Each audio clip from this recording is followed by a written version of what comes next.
Hi అండి, ఇవాళ మన 30 డేస్ బ్రేక్ఫాస్ట్ స్పెషల్స్లో మన 23rd రెసిపీ అవల్ కొజు కట్టాయి. ఈ బ్రేక్ఫాస్ట్ని ఎక్కువగా తమిళనాడులో చేసుకుంటూ ఉంటారు. అవల్ అంటే బొరుగులు లేదా అటుకులు అని అర్థమవుతుంది. కొజు కట్టాయి అంటే కుడుములు, మన తెలుగు భాషలో చెప్పాలంటే అంటే అటుకులతో చేసే కుడుములు అని అర్థము. ఈ అవల్ కొజు కట్టాయి టేస్ట్ ఎలా ఉందంటే చాలా కొత్తగా ఉంది. అంటే కొంచెం పోహా టేస్ట్ టచ్ అవుతున్నప్పటికీ కూడా చాలా కొత్త ఫ్లేవర్తో టేస్ట్తో భలే ఉంటుంది. వీడియో మొత్తం చూసేసి మీరు కూడా చేసుకొని తినేసేయండి. అలాగే ఎవరైనా కొత్తగా చూస్తున్నట్లయితే సబ్స్క్రైబ్ చేసుకోండి.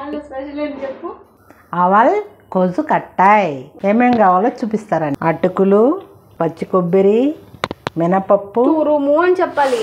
పచ్చి కొబ్బరి తురుము, మినపప్పు, పచ్చిశనగపప్పు, అల్లం ముక్కలు, కరివేపాకు, ఎండుమిర్చి, అబ్బా ఘాటు, అబ్బా నాటకాలు రాని, ఆవాలు, జీలకర్ర. వీటితో మనం హెల్దీగా ఉండే టేస్టీగా ఉండే టిఫిన్ చేసుకున్నాం రండి. ముందుగా ఈ అటుకుల్ని మొత్తం ఏరే మమ్మీ బాగా ముందుగా ఈ అటుకుల్ని నీళ్ళు పోసి శుభ్రంగా కడిగి పెట్టుకోవాలి. ఆడించుకున్న అటుకులు కాబట్టి మాకు ఇట్లా కొంచెం కలర్ మట్టిగానే కనిపిస్తుంది మీకు. కానీ ఇవే మంచిది అంటే ఈ షాపులో ఈ కొంచెం పల్చగా కొట్టించేసుకుంటారు తెల్లగా. అసలు ఏ వడ్లే ఉండవు దీంట్లో. చూడు వడ్లు పైన ఏలాడుతున్నాయి. అవి అంత పల్సంగా తెల్లంగా ఎట్టొస్తాయి కదా నాకు అర్థం కాదు. ఇటు శుభ్రంగా అన్నీ కడిగి పిండి పెట్టుకోవాలి. ఇంకోసారి కడుగుతాయి. ఇంకోసారి కడతామా? సరే కడుక్కోవచ్చు. ఇప్పుడు కొంచెం మట్టి తక్కువ వచ్చింది మమ్మీ. పైన అవి వంచేస్తే వడ్లు వెళ్ళిపోతాయి మమ్మీ. అవి తేలుతానే ఉంటాయి కదా. ఇంకా లేవులే వడ్లు అన్నీ వడ్లు తొక్కులు చెరిగేస్తే నువ్వు ఫస్ట్.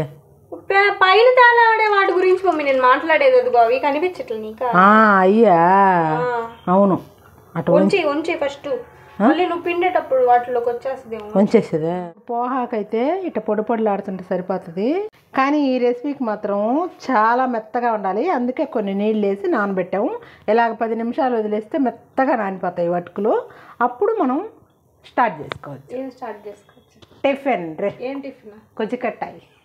ఇప్పుడు కొద్దిగా ఆయిల్ వేసుకోవాలి, కొన్ని ఆవాలు వేసుకోవాలి, కొంచెం జీలకర్ర వేసుకోవాలి, కొంచెం సన్నగా దరుక్కున్న కరివేపాకు వేసుకోవాలి. ఇప్పుడు పచ్చిశనగపప్పు వేసుకోవాలి, కొంచెం మినపప్పు వేసుకోవాలి, కొంచెం అల్లం తరుగు వేసుకోవాలి. ఎండుమిరపకాయలు ఇలా సన్నగా కట్ చేసుకొని వేసుకోవాలి. ఎందుకంటే మనం ముద్దలుగా చేస్తాము, అందుకని ఇవి పొడుగుగా ఉంటే బాగుండవు కదా. అందుకని ఇది కరివేపాకు ముక్కలుగా చేసి పెట్టుకో. ఇప్పుడు సన్నగా తురుముకున్న పచ్చి కొబ్బరి వేసుకోవాలి.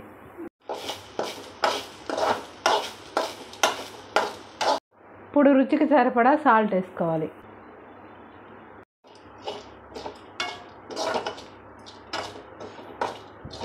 ఇప్పుడు స్టవ్ ఆపేసుకొని ముందుగా మనం మెత్తగా నానబెట్టుకున్న అటుకుల్ని వేసుకోవాలి.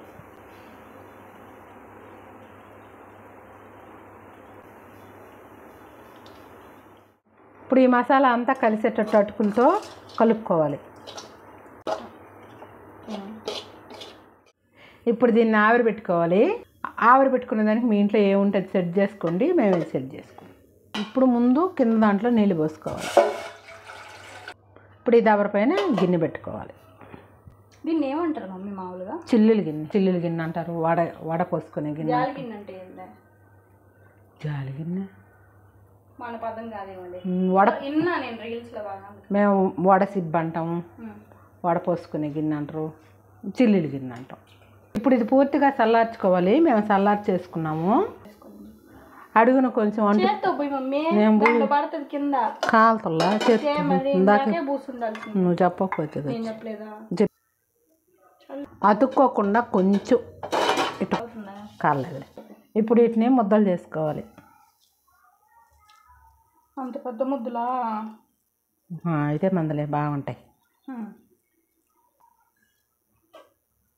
ఈ రకంగా మనం ముద్దలు చేసి పెట్టుకోవాలి.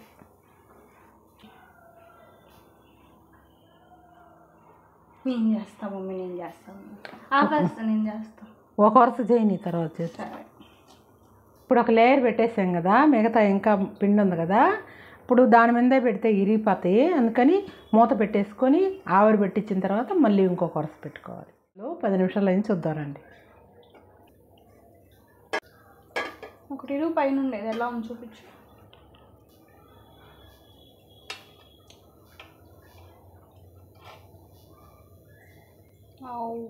ఈ బాల్స్ అన్నీ సర్వింగ్ ప్లేట్లోకి తీసేసుకోవాలి. చేతితో ట్రై చేయండి మమ్మీ, చల్లగా ఉంటుంది. కొజ్జు కట్టాయి. ఇప్పుడు టేస్ట్ చేద్దాం మన ఆవాల్ కొజ్జు కట్టాయి.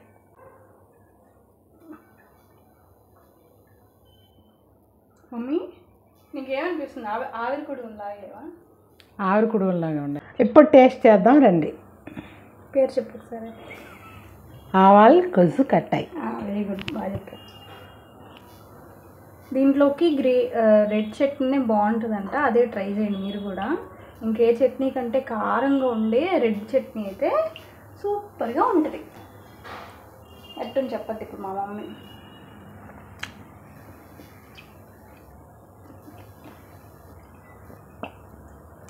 నోట్లో వేసుకుంటే నవ్విలే పని లేకుండా మెత్తగా చాలా బాగుంటాయి. ఇప్పుడు నిజం చెప్పా,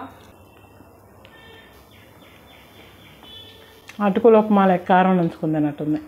అటుకుల ఉప్మాల కారం నంచుకుందన్నట్టుంది. అటుకుల ఉప్మా లాగే ఉందా? మారలేదా టేస్ట్? మారింది. కొంచెం అల్లం అన్ని ముక్కలు బాగా, కానీ పోహలాగే ఉందంటావు. ట్రై చేయొచ్చా? Zero oil we can try. తింటా ఉంటా మాట్లాడతా. బాగుంది మమ్మీ, నిజంగానే బాగుంది.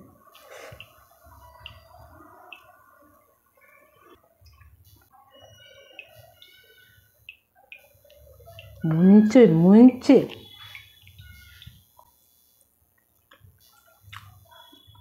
మమ్మీ అంత నచ్చాయా? 2 తిన్నావు నువ్వు ఇప్పటికి. నాకు బాగా నచ్చాయి. ఇది తమిళనాడు టిఫిన్ మమ్మీ. అవల్ అంటే అటుకులు అని అర్థం. కొజ్జుకుట్టాయి అంటే కుడువులు అనుకుంటున్నాను నేను. అటుకులతో చేసిన కుడువులు అవును అనుకుంటున్నాను నేను.